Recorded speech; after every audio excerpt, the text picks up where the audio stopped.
Ganhando, perdendo ou empatando, tem análise tática. Já peço o seu like aí, ó. Se inscreva aqui no canto pra gente bater 100 mil aí no final do ano. Toca no inscrever, se é de graça. Toca aí no gostei, conteúdo aqui exclusivo do Canto Rubro Negro com o nosso balão na lista para analisar vitória 3, Atlético de Alagoinhas 0. O que é que funcionou, o que é que deu errado no começo? Aqui tem análise ganhando, perdendo, empatando. Então vamos lá, Paulo, para mais uma. Já pode começar, não precisa nem fazer aquela introdução de aí, galera, analisando, nem precisa. Pode ir direto que a galera já gosta do conteúdo mais objetivo. Vamos que vamos. Então, e além de analisar vitória, derrota e empate, o que aconteceu de bom e de ruim, mesmo com um placar bom, né? Já começando, puxando, né, pro primeiro vídeo, do que aconteceu do Vitória nos primeiros 15 minutos, que foi nítido, notório, que o Atlético de Alagoinhas foi superior durante esses primeiros 15 minutos de jogo.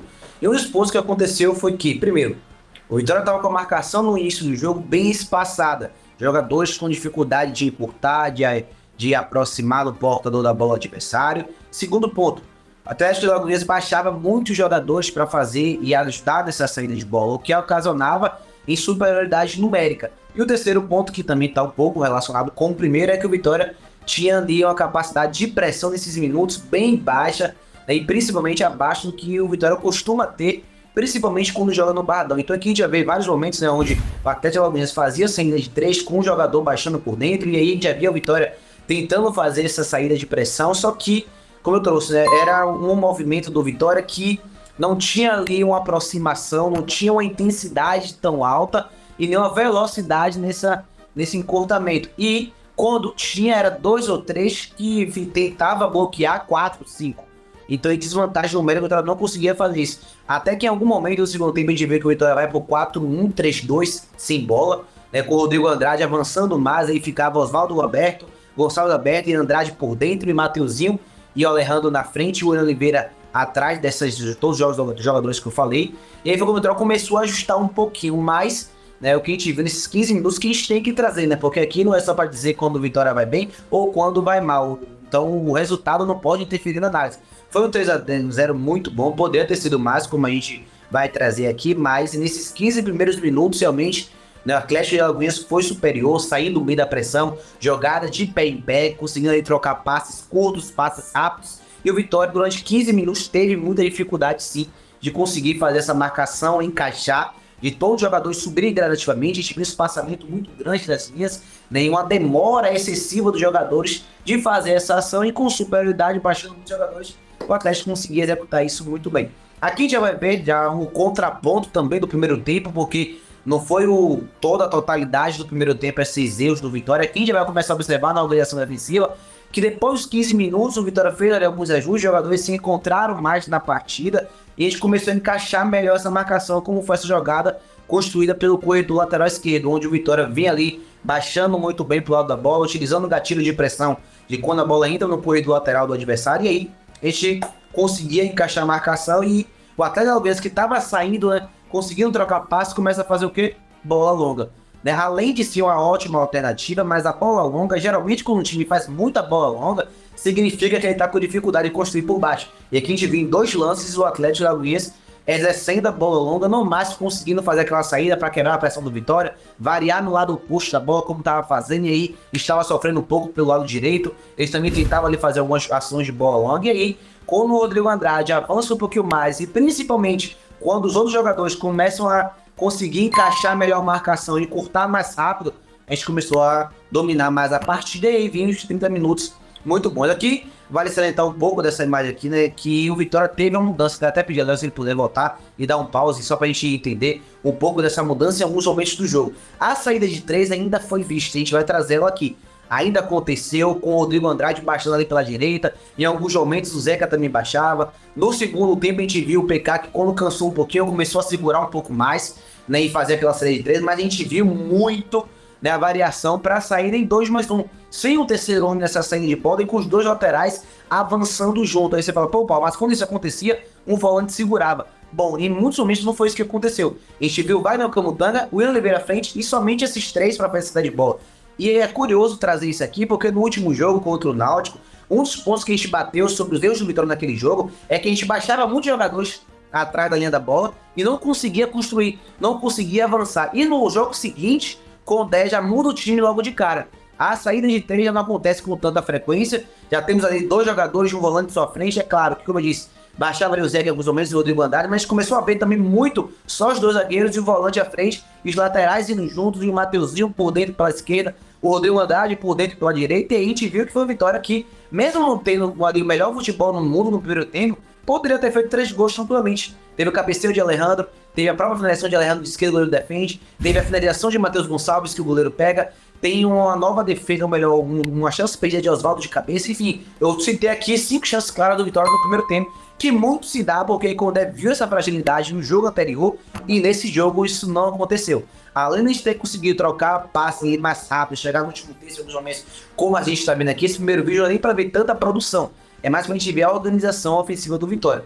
Quando o Vitória estava muito lá atrás, né, o Atlético subia para pressionar, como aconteceu nos primeiros 15 minutos, a gente via ali o Vitória no 4-2-3-1, com os laterais mais na base, aí sim, os volantes mais alinhados, que não acontecia tanto quando o Vitória avançava e subia as suas linhas, o volante Rodrigo Andrade subia mais pela direita e deixava só o William atrás, e a gente via nessas dinâmicas de triangulação, que nesse jogo a gente vai ver que se deu muito com o Andrade, Zeca e Oswaldo pela direita, e na esquerda com o Patrick Calmon, o Matheus Gonçalves e o Mateuzinho. A gente já vê isso, principalmente já os que não tem Dudu. Quando a gente tem o Dudu em campo, quem faz a triangulação é o lateral, o Dudu e o ponta. Quando o Dudu não está em campo, a gente pede um volante canhoto, quem faz essa movimentação é o Mateuzinho. Então o Mateuzinho sai da direita para vir para a esquerda e no outro lado é o Rodrigo Andrade que fez essa movimentação. Então é bom salientar aqui também as evoluções. A gente aponta os erros, cada jogo a gente traz aqui as situações que mas é bom também a gente pontuar na qual foi a evolução. E uma dessas foi, sem sombras de dúvidas, essa construção de jogo.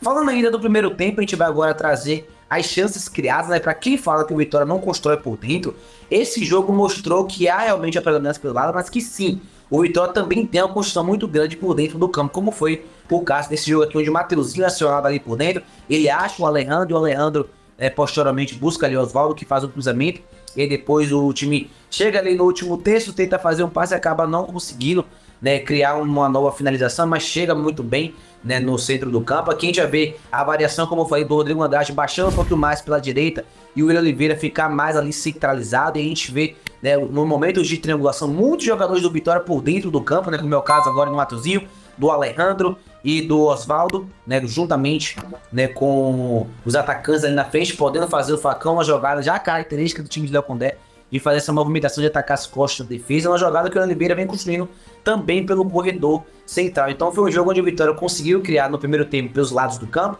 né, com muita triangulação, como a gente já vê esse lance aqui da TVE, né, numa finalização do Matheus Gonçalves, a gente vê como o Vitória é um time, né, que se movimenta e busca esse jogo de aproximações e triangulações pelo lado. Começa com o PK, Gonçalves e o Mateuzinho, os três ali aproximando, triangulando, depois termina com uma nova triangulação, só que agora entre o Mateuzinho, Gonçalves e o Alejandro. Então esse lance aqui fica muito claro, o Vitória chegando primeiramente pelo lado e depois por dentro, né, conseguindo infiltrar na defesa, né, pela faixa da zona funil ali, que é aquela parte central da entrada da área. Então, como eu disse, o Vitória construindo pelos lados, mas também pelo corredor central. Agora a gente vai falar um pouco sobre o segundo tempo, né, como funcionou algumas dinâmicas do Vitória, né, tanto sem bola como com bola também. A gente vai observar aqui o momento de organização defensiva do Vitória no segundo tempo, que a gente volta ali no 4-4-2, quando subia um pouco a pressão, variava para o 4-1-3-2, só que, como eu disse, a evolução. O time passou a encaixar melhor a marcação.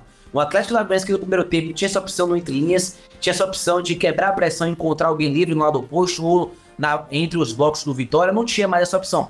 A gente vê aqui que o Atlético tentou atacar esse homem por dentro, o Vitória veio com antecipação e sofre a falta na jogada. Aqui em outro momento, né, o Atlético tenta acionar esse homem, só que ele já vem a perseguição média do zagueiro, encurtando para saltar e recuperar a posse de bola mais uma vez. Então, né, não foi por acaso que o Atlético parou de jogar depois dos 15 minutos do primeiro tempo. Foi o Vitória que realmente melhorou muito a sua organização e principalmente a sua postura de conseguir marcar, encurtar, sair ali perseguindo em muitos momentos e bloquear esse meio de campo que o Atlético Alagoas estava tentando utilizar sempre para Leão Menino. Sempre o jogador ali para poder associar nos lados, poder, né, buscar ali os espaços. Mas em alguns momentos também cedeu um pouco de espaço para transição. Mesmo no segundo tempo, mais dominante, né, do Vitória do que foi o primeiro tempo, que já merecemos ter feito mais gols, mas que não foi tão dominante como foi no segundo, mas ainda assim tivemos, né, alguns espaços em transições, alguns erros, né, com a posse de bola à frente do meio de campo. A gente também voltou para o segundo tempo, atacando com muitos jogadores no campo adversário, e quando a gente perdia a posse de bola, o Atlético tinha ali alguns espaços, como a gente vai ver aqui, em alguns momentos, né, o Atlético tentando fazer essa transição. Só que quando o Atlético faz essa transição muito lá de trás, a nossa recomposição conseguia ser feita de uma forma mais clara e mais eficiente. Quando era uma jogada onde o Vitória estava completamente exposto, em um lance de bola perdida no meio de campo, bem próximo ali, a gente tinha dificuldade. Quando a gente tinha mais tempo e espaço para voltar, a gente conseguia fazer essa recomposição e anular um pouquinho as ações, né, do Atlético, que pouco fez durante todo o jogo, né, mas principalmente no segundo tempo, né, bem pobre do Atlético, né, já que não conseguiu agredir a meta do nosso goleiro Muriel. Aqui a gente vai ver um pouco da organização ofensiva novamente do segundo tempo, para enfatizar mais uma vez esse jogo pelo corredor central, que é muito pouco visto pelo torcedor do Vitória, porque realmente há uma predominância. Só que o problema da predominância é a gente focar somente nela e esquecer no que não há nessa predominância. Isso acontece com a marcação por encaixe. A gente foca muito no encaixe, mas tem que nos que entender que existe a marcação por zona. A gente chega muito pelos lados, sim, mas temos que entender que também chega por dentro. Então, ter predominância não significa ter uma exclusão de uma outra área. E aí sim, o jogo deixa isso de uma forma muito clara, como o Vitória busca fazer essas triangulações pelo lado, mas também buscando ali o passe no Mateuzinho, no meia por dentro, o Oswaldo agora flutuando também ali para ser, ou melhor, o Daniel Júnior flutuando para ser essa opção no corredor central, enquanto esteve em campo, e a gente vê muito dessa presença do Vitória no entre e como o Vitória buscou muito esse jogo vertical. Aqui é um lance claro, o Vitória já tinha tentado na origem da jogada esse jogo por dentro, depois não conseguiu, veio pelo lado, não conseguiu pelo lado, voltou por dentro e aí a gente conseguiu acionar o Daniel Júnior, que acionou depois o Eric Castilho. Aqui mais uma vez a triangulação pelo lado, e aí a gente vai ver o Vitória, né, buscando nesse jogo, né, de triangulações, de associações, né, bem claras pelo lado, e aí vem jogada de construção com os jogadores atacando as costas da defesa, como já é de costume. A gente poderia ter feito o gol, né, no primeiro tempo dessa jogada, com o Oliveira acionando bem ali o Oswaldo nessa ação. E outros momentos também o Rodrigo Andrade tentando acionar o Alejandro, como a gente viu naquela situação. A gente pode ver que mudou muito na Vitória contra o Náutico com o Vitória com a Cadê Lagoinense. Olha quantos jogadores do Vitória à frente do meio de campo, né, à frente do campo, colocando o adversário para trás. Aqui a gente já vê um pouco dessa movimentação quando entrou o Daniel Júnior e o Luan, para a gente entender também como é que eles se posicionaram em campo. A gente viu que essa triangulação pelo lado direito permaneceu, só que era o Daniel Júnior agora que fazia esse movimento no lugar do Oswaldo, e o Luan era ali uma espécie de segundo atacante, encostando no Eric Castilho, como a gente está vendo, mas que quando a bola ia na esquerda, ele também era um dos responsáveis por fazer esse jogo de aproximação pelo lado esquerdo.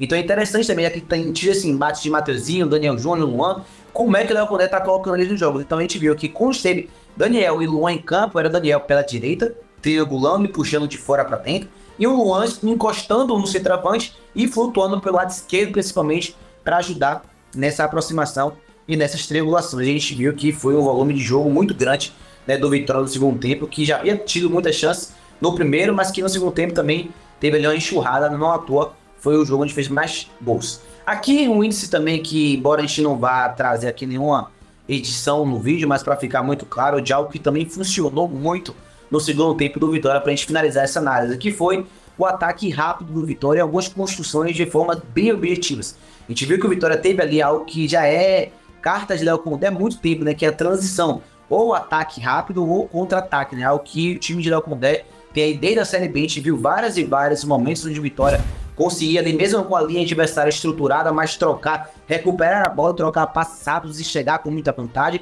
ou em momentos de transição, como a gente está vendo aqui, o Vitória conseguindo recuperar essa bola, tendo ali arrastes interessantes pelo meio do campo, passes, né, velozes, e depois buscando, né, atacantes para atacar essa área. A gente viu que várias ações do Vitória vieram dessa oportunidade do time conseguir contra-atacar muito bem, né, que não é uma ferramenta só de time defensivo, de time que joga em retranca, como muita gente pensa. Durante o jogo, a equipe que tem a bola, ela vai ter situações de transição. E o Vitória conseguiu explorar isso em muitos momentos, conseguindo chegar no último terço e assustar muito a meta do goleiro, que tomou 3 gols e ainda assim fez umas 4 intervenções bem interessantes no time do Atlético. É isso, galera. Se você viu a análise até aqui, coloque aí Tabuna 1, Vitória 4, que eu quero me vingar do ano passado, tá?